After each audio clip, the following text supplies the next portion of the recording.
ఒకసారి ఒక బాబు వాళ్ళు కొత్తగా కొన్న కారులో కూర్చొని డాడీ నేను ఒకసారి డ్రైవ్ చేయనా అంటాడు.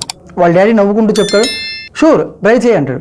కానీ ఆ బాబు ఆ కార్ని కొద్ది కూడా ముందుకు తీసుకెళ్ళాడు, అలా ఆగిపోతాడు. వాళ్ళ డాడీ అడుగుతాడు ఏ నాన్న నువ్వు ఆల్రెడీ 10 days ట్రైనింగ్ తీసుకున్నావు, నీకు మంచి కోచ్ ట్రైనింగ్ ఇచ్చారు, అయినా నువ్వు ఎందుకు డ్రైవ్ చేయలేకపోతున్నావు అంటాడు.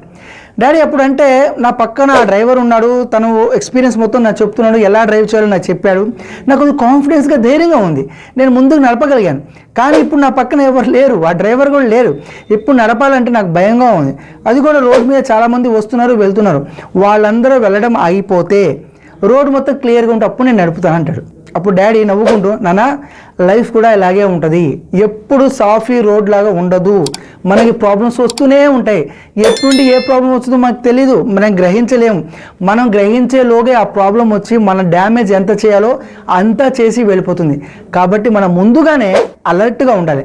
లైఫ్లో ఒంటరిగానే సక్సెస్ ఎలా సాధించాలో నేర్చుకోవాలి.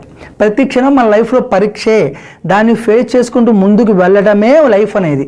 ఇప్పుడు చిన్న ప్రాబ్లం కోసం నువ్వు ఆగిపోయావు అనుకో, ముందుకు వెళ్ళలేవు. ధైర్యంగా ముందు స్టార్ట్ చేయి. కారు కొద్ది దూరం వెళ్ళిన తర్వాత నీకు కొద్ది కాన్ఫిడెన్స్ పెరుగుతుంది. ఆల్రెడీ నువ్వు ట్రైనింగ్ తీసుకున్నావు, నీకు ఎటువంటి ప్రాబ్లం రాదు, ధైర్యంగా నడపమంటాడు. అప్పుడు ఆ బాబు ఫస్ట్ టైం ధైర్యంగా గేర్ వేసి కారు ముందుకు తీసుకెళ్తాడు, ఫైనల్గా కార్ని ఈజీగా నడుపుతాడు. మై డియర్ ఫ్రెండ్స్, మీరు కూడా అంతే. మనకు లైఫ్లో చాలా ప్రాబ్లమ్స్ వస్తాయి, ప్రాబ్లమ్స్ లేకుండా ఏమీ ఉండదండి. ప్రాబ్లం లేకుండా ప్రపంచంలో ఎవరూ ఉండరు, మనకు ప్రతి ఒక్కరి ప్రాబ్లమ్స్ ఉంటాయి. కానీ ఆ ప్రాబ్లమ్స్ని ఫేస్ చేసి ముందుకు వెళ్ళినప్పుడే మనం సక్సెస్ని చూడగలం. అంతేగాని ఆ ప్రాబ్లమ్స్ వస్తున్నాయని భయపడి అక్కడే ఉంటే నువ్వు జీవితంలో ముందుకు వెళ్ళలేవు. ఐ హోప్ ఈ వీడియో మీకు అర్థమైంది అనుకుంటాను. Thank you for watching my video. Thank you. All the best. Take care. Bye bye.